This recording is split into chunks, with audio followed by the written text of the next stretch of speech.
बताने वाले हैं वो होगी बारिश से होने वाली बर्बादी को आप समझिए। दूसरी खबर आपको बताएंगे खुफिया कैमरे का पाक कनेक्शन समझिए। तीसरी खबर जो हम आपको बताने वाले हैं वो होगी बंगाल में बीजेपी सरकार के मायने समझिए। और चौथी खबर आपको बताएंगे झारखंड में सिलेंडर पर सियासी झमेला को समझिए। और आज सबसे पहले बात करने वाले हैं आंधी बारिश से हुई बर्बादी की। बिहार की राजधानी पटना समेत बिहार के कई जिलों में शुक्रवार को आए आंधी तूफान कहर बनकर टूटा है। पटना में करीब 1 घंटे तक लोगों को घरों में कैद रहने पर मजबूर कर दिया। कई जगहों पर पेड़ और टावर तिनके की तरह धराशायी हो गए। वहीं शनिवार को भी मौसम विभाग ने कई जिलों के लिए रेड अलर्ट जारी किया था। ये रिपोर्ट देखिए फिर खबर तो समझिए।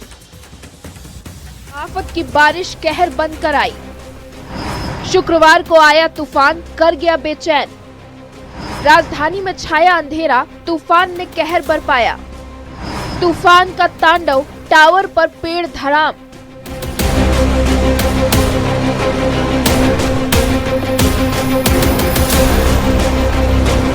पहले आप 3 तस्वीरें देखिए। शुक्रवार शाम अचानक तेज हवा के साथ बारिश ने राजधानी पटना को दहशत में डाल दिया। करीब 1 घंटे तक लोगों को घर में कैद रहने पर मजबूर कर दिया।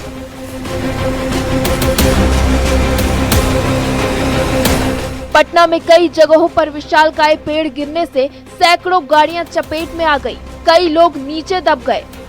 लोग जान बचाने के लिए इधर उधर भागते दिखे। तूफान का तांडव रुकने के बाद नगर निगम, एसडीआरएफ, एनडीआरएफ और पुलिस की टीम राहत बचाव में जुटी रही।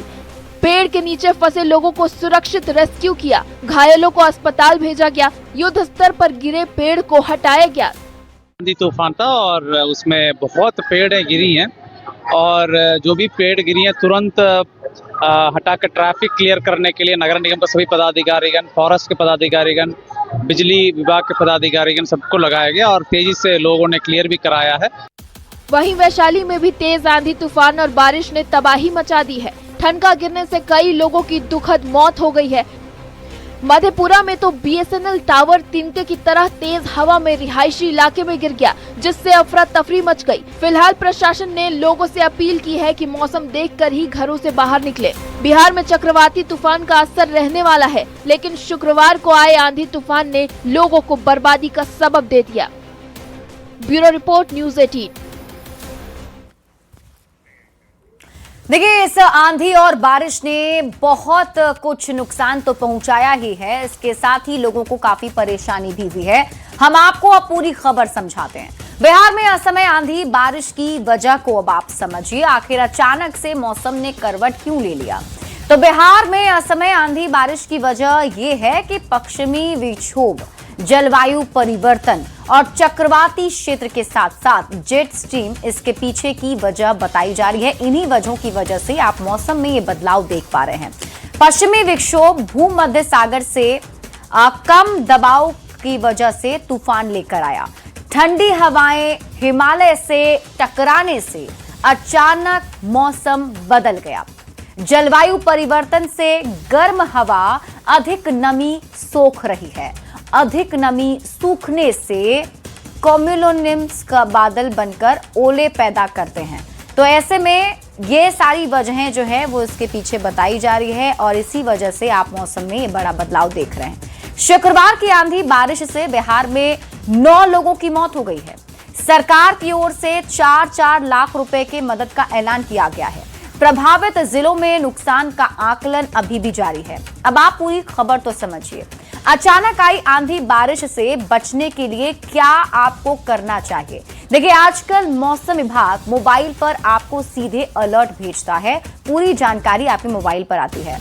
अलर्ट मिलने के बाद घर से आपको बाहर नहीं निकलना है, घर में ही रहना है। बहुत अगर जरूरी है घर से बाहर जा रहे हैं तो सावधानी से जाइए। इसके अलावा दरवाजे, खिड़कियां ये सब कुछ बंद करके जरूर रखिए और ध्यान रहे बिजली के खंभे और पेड़ से तो बिल्कुल दूर रहें। वज्रपात जैसे हालात में लोहे की चीजों से भी आपको दूर रहना है। मतलब अगर कहीं बिजली कड़क रही है तो उस वक्त आप लोहे की चीजों से दूर रहिए। वज्रपात के समय खुली जगह पर ना जाइए। अलर्ट मिलने पर ऊंचाई या फिर पानी से भी आपको दूरी बनाकर रखनी है, क्योंकि अभी मौसम काफी ज्यादा खराब है। ऐसे में सावधानी आपको बरतनी होगी। और अब बात करते हैं एक कैमरे की, जिसने सुरक्षा एजेंसियों के कान खड़े कर दिए हैं। मुजफ्फरपुर हाजीपुर रेलखंड सराय स्टेशन के पास एक हाईटेक खुफिया कैमरा मिला है, जिसने सबको हिला दिया है। दावा किया जा रहा है कि इस कैमरे का पाकिस्तान से कनेक्शन है। अब इस कैमरे के जरिए आतंकियों की रेलवे ट्रैक और रेलवे स्टेशन पर नापाक नजर थी। क्या है पूरा मामला, इस रिपोर्ट में देखिए और फिर खबर तो समझिए।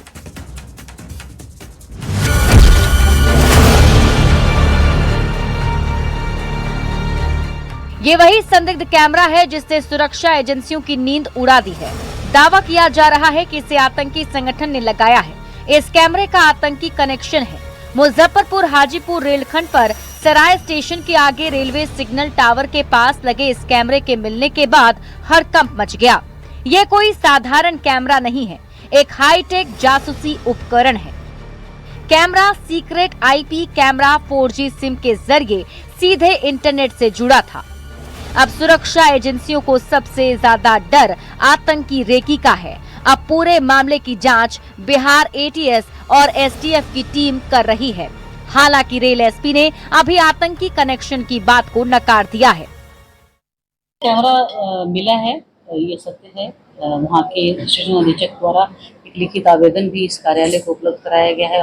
तदालोक में हमने एक कांड दर्ज किया है और हम उसकी जांच कर रहे हैं। ऐसी अभी प्रारंभिक जांच में कोई ऐसी महत्वपूर्ण बात हम लोग से। हाजीपुर मुजफ्फरपुर रेलखंड सामरिक और नागरिक परिवहन के लिहाज से बेहद अहम है। कैमरे को लेकर पाकिस्तान कनेक्शन की आशंका इसलिए भी जताई जा रही है क्योंकि जिस तरह से हाईटेक उपकरणों का इस्तेमाल किया है वो किसी बड़ी साजिश की ओर इशारा करता है। बताया जा रहा है कि एक दिन पहले हरियाणवी बोलने वाला एक संदिग्ध युवक संपार फाटक पर पहुंचा और खुद को NGO से जुड़ा बताते हुए सिग्नल टावर पर कैमरा फिट कर निकल गया। गुमटी मैन ने शक होने पर स्टेशन मास्टर को बताया, फिर मामले का खुलासा हुआ। अब कैमरे से जुड़े सिम कार्ड के कॉल डिटेल्स रिकॉर्ड और IP एड्रेस को ट्रैक किया जा रहा है। मुजफ्फरपुर से संवाददाता प्रियांक सौरभ के साथ वैशाली से प्रफुल्ल कुमार की रिपोर्ट। तो इस हाईटेक कैमरा का पाकिस्तान से कनेक्शन क्यों बताया जा रहा है और क्यों सुरक्षा एजेंसियों के कान खड़े हो गए हैं, अब आप इसे समझिए। पूरी खबर अब आपको समझाते हैं। सराय स्टेशन के पास जासूसी कैमरा मिला है। खुफिया कैमरा मिलने से इलाके में हड़कंप मच गया और अब ये सवाल उठ रहा है, क्या हाईटेक कैमरा का पाकिस्तान से कनेक्शन है? तो अब आप खबर तो समझिए। क्यों खास है रेलवे सिग्नल के पास मिला ये कैमरा? क्योंकि ये कैमरा कोई साधारण कैमरा नहीं है, ये एक हाईटेक जासूसी उपकरण है। मतलब जासूसी के लिए इस उपकरण को यूज किया जाता है। इंटरनेट से जुड़ा था और ऐसे में ये कैमरा जो है कोई दूर बैठा व्यक्ति इसे ऑपरेट कर रहा था। अब आपको बताते हैं कि इंटरनेट से ये कैसे जुड़ा हुआ था। तो आपको बता दें कि सीक्रेट IP के जरिए इस कैमरा को कनेक्ट किया गया था और 4G सिम के जरिए इस कैमरे से ऑपरेट किए जा रहे थे। अब कैमरा मिलना चिंता की बात क्यों है, इसे समझिए। तो कैमरा जो है वो अंधेरे में भी बिल्कुल साफ रिकॉर्डिंग करता है। कैमरे से रेलवे ट्रैक और ट्रेनों के साथ सड़क पर भी नजर रखी जा रही थी। इस कैमरे में सबसे खास बात यह कि यासीन भटकल जो कि एक आतंकी है उसकी तस्वीर भी है। IP एड्रेस की जांच में इसके तार कर्नाटक से जुड़े हुए बताए जा रहे हैं। तो ऐसे में कई सारे सवाल हैं, कई सारे डाउट हैं। तो आप सवाल समझिए, क्या कोई दूर बैठे रेलवे ट्रैक की रेकी कर रहा था? सबसे बड़ा सवाल तो यही है। सवाल ये भी पूछे जा रहे हैं, क्या कोई ट्रेनों की जासूसी कर रहा था? सवाल ये भी उठ रहा है, क्या कैमरे का कोई आतंकी कनेक्शन है? और सवाल सबसे महत्वपूर्ण, ये हाईटेक कैमरे का पाकिस्तान से कनेक्शन है, क्योंकि आपने देखा है कि पाकिस्तान की नापाक हरकतें हमेशा से होती रही हैं। बढ़ेंगे आगे और बात अगली खबर की। बंगाल में पहली बार बीजेपी की सरकार बन गई। शुवेंदु अधिकारी ने मुख्यमंत्री पद की शपथ ली।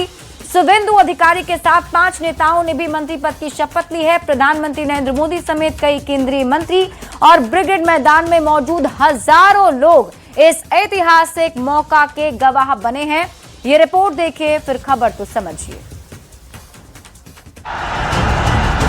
আমি শুভেন্দু অধিকারী ভারতের সংবিধানের প্রতি আমি অকৃত্রিম নিষ্ঠা ও আনুগত্য পোষণ করিব।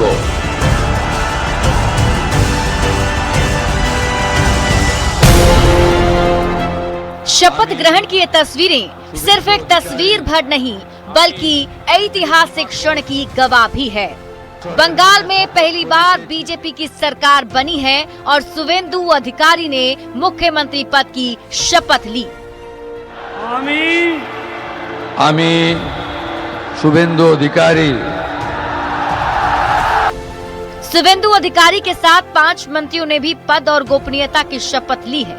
ये मंत्री हैं दिलीप घोष, अग्निमित्रा पॉल, निशित प्रमाणिक, अशोक कीर्तिनिया और क्षुदीराम टूडू। आज का दिन बहुत महत्वपूर्ण है देश के लिए, बंगाल के लिए। इसलिए प्रधानमंत्री का इच्छा था नया सरकार रविंद्र जयंती का दिन अपना कार्यकाल शुरू करे। इसलिए हम लोग प्रधानमंत्री जी का नेतृत्व में कवि गुरु को प्रणाम करते हुए आज संविधान को मानते हुए ओथ टेकिंग किया, शपथ लिया है। और उसका बाद मेरा सरकारी कार्यक्रम ये जोड़ा साको से हुआ है, कवि गुरु को प्रणाम करके माल्यार्पण कर। प्रधानमंत्री नरेंद्र मोदी समेत कई केंद्रीय मंत्री और ब्रिगेड मैदान में मौजूद हजारों लोग इस ऐतिहासिक मौका के गवाह बने। इस शपथ समारोह में कई राज्यों के मुख्यमंत्री, केंद्रीय मंत्री और एनडीए के तमाम बड़े नेता मौजूद रहे। पीएम मोदी हर कार्यक्रम में अलग अंदाज में नजर आते हैं। आज जब पीएम मोदी शपथ ग्रहण समारोह में पहुंचे तो पश्चिम बंगाल की धरती जय श्री राम के नारों से गूंज उठी। सबसे पहले यहां पीएम मोदी का भव्य रोड शो हुआ। पश्चिम बंगाल में इस ऐतिहासिक जीत के बाद मुख्यमंत्री के शपथ ग्रहण से पहले मंच का माहौल तब बेहद भावुक हो गया जब प्रधानमंत्री नरेंद्र मोदी पार्टी के संस्थापक श्यामा प्रसाद मुखर्जी के साथ लंबे समय तक जुड़े रहे वरिष्ठ नेता माखन लाल सरकार का पैर छूते नजर आए।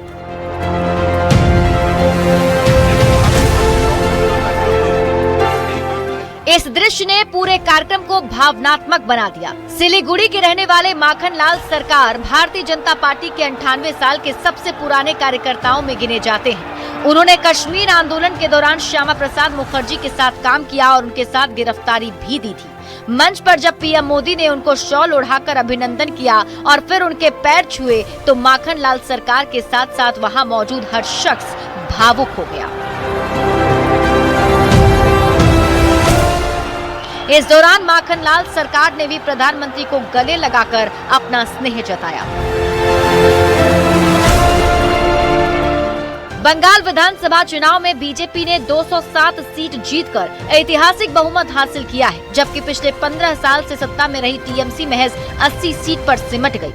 शुवेंदु अधिकारी नंदीग्राम और भवानीपुर सीट से चुनाव लड़े और भवानीपुर में तत्कालीन मुख्यमंत्री ममता बनर्जी को 15,000 अधिक वोट से हराकर बड़ा राजनीतिक उलटफेर कर दिया। बंगाल में अब डबल इंजन की सरकार बन गई है। इससे विकास को और ज्यादा गति मिलने की उम्मीद है। Bureau report, news 18।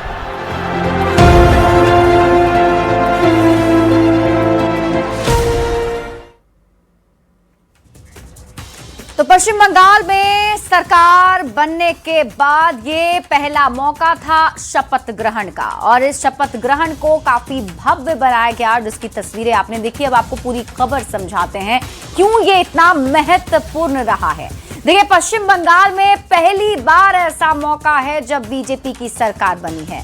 शुवेंदु अधिकारी बंगाल के मुख्यमंत्री बने हैं। सीएम के साथ 5 मंत्रियों ने आज शपथ भी लिया है। पीएम मोदी सहित एनडीए के तमाम बड़े नेता इस कार्यक्रम में मौजूद रहे। बंगाल में बीजेपी सरकार बनने के अब मायने को आप समझिए। पूर्वी भारत में बीजेपी विस्तार, बंगाल के साथ अंग बंग कलिंग पर कब्जा। इसके साथ ही आपको बता दें कि यहां पर अब कब्जा होने से इंडिया गठबंधन जो है वो कमजोर हो गया है, धार्मिक ध्रुवीकरण हुआ है और अजय दीदी वाली ममता की छवि टूट गई है। मतलब जो हमेशा जीतती रही हैं ममता बनर्जी, उनकी वो छवि अब नहीं रही। ऐसे में ये समझना जरूरी है कि शुवेंदु अधिकारी को ही आखिर बंगाल की कमान क्यों दी गई, उन्हें ही मुख्यमंत्री क्यों बनाया गया। तो आप इसे समझिए। वजह नंबर 1, बंगाल के फायर ब्रांड फेस हैं शुवेंदु अधिकारी। वजह नंबर 2, बंगाल में बड़ा हिंदूवादी चेहरा हैं शुवेंदु अधिकारी। वजह number 3, Mamata style of politics के लूप होल से वाकिफ हैं। और वजह नंबर 4, टीएमसी का ग्राउंड पॉलिटिक्स का काउंटर भी बखूबी जानते हैं। वजह नंबर 5, जमीन पर पब्लिक से कनेक्ट इनका शानदार रहा है। वजह नंबर 6, केंद्रीय नेतृत्व का भरोसा शुवेंदु अधिकारी को हासिल है। अब शुवेंदु को बंगाल की कमान क्यों, तो आप इसे समझिए। ममता को सीएम रहते 2 बार शुवेंदु अधिकारी ने हराया है, इसी से आप इनके ताकत का अंदाजा लगा सकते हैं। विधायक, सांसद और नेता प्रतिपक्ष पश्चिम बंगाल में शुवेंदु अधिकारी रहे हैं, जिससे आप इनके अनुभव का अंदाजा लगा सकते हैं। इसके अलावा प्रधानमंत्री नरेंद्र मोदी और गृह मंत्री अमित शाह के सबसे भरोसेमंद नेता पश्चिम बंगाल में हैं, इसी से आप केंद्रीय नेतृत्व के साथ शुवेंदु अधिकारी के तालमेल को समझ सकते हैं। बीजेपी को 3 से 207 सीट तक पहुंचाने में बेहद ही अहम रोल शुवेंदु अधिकारी का रहा है, तो इसे आप क्रेडिट के तौर पर समझ सकते हैं। शुवेंदु अधिकारी ने जमीनी स्तर पर काम किया है। अब शुवेंदु अधिकारी के सियासी सफर को भी आपको बता देते हैं। 1989 से स्टूडेंट पॉलिटिक्स से शुवेंदु अधिकारी जुड़े, यानी कि छात्र राजनीति से आगे बढ़े। 1995 में कांथी के पार्षद पहली बार बने और उसके बाद साल 1998 में ममता के साथ टीएमसी का गठन शुवेंदु अधिकारी ने किया। साल 2006 में पहली बार शुवेंदु अधिकारी एमएलए बने।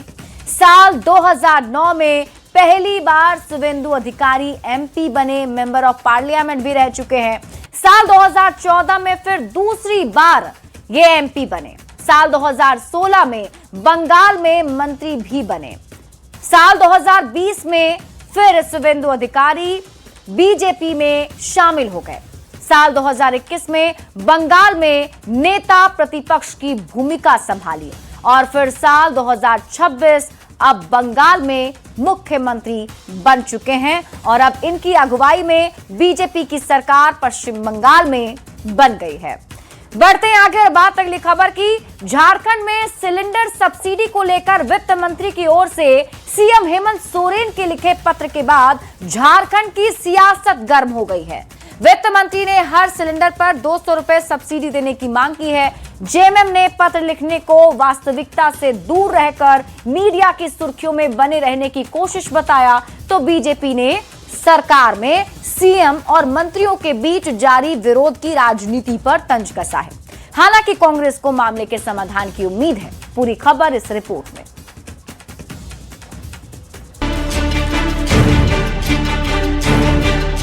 राजनीति में पत्र का बड़ा महत्व होता है और यही पत्र झारखंड की सियासत को गरमाए हुए है। दरअसल वित्त मंत्री राधाकृष्ण किशोर ने सीएम हेमंत सोरेन को पत्र लिखा है, जिसमें सिलेंडर की कीमत में 200 रुपए सब्सिडी देने की मांग की गई। कांग्रेस के पूर्व प्रदेश अध्यक्ष राजेश ठाकुर ने वित्त मंत्री राधाकृष्ण किशोर का समर्थन किया और मिल बैठकर मंथन से हल निकालने का भरोसा भी जताया है।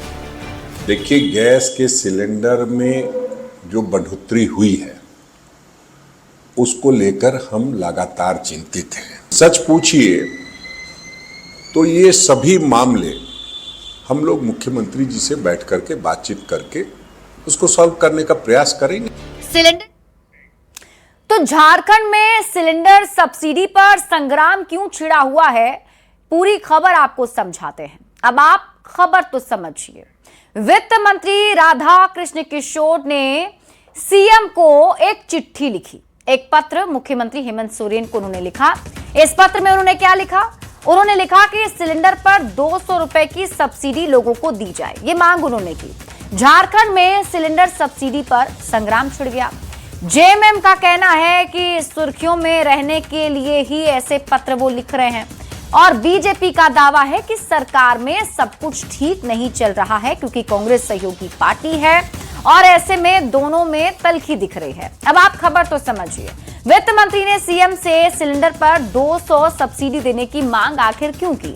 दरअसल कांग्रेस ने मैनिफेस्टो में 450 रुपए में गैस सिलेंडर देने का वादा जनता से किया था चुनाव के वक्त में। अब वित्त मंत्री अपनी पार्टी के इसी वादे की याद मुख्यमंत्री को दिला रहे हैं। 31 लाख परिवार को सिलेंडर पर 200 रुपए सब्सिडी की वो मांग कर रहे हैं, जिसका खर्च सालाना 744 करोड़ आने वाला है। और उन्होंने ये भी कहा कि 744 करोड़ का खर्च सरकार वहन करने में सक्षम है, तो सरकार ये सब्सिडी लोगों को दे सकती है।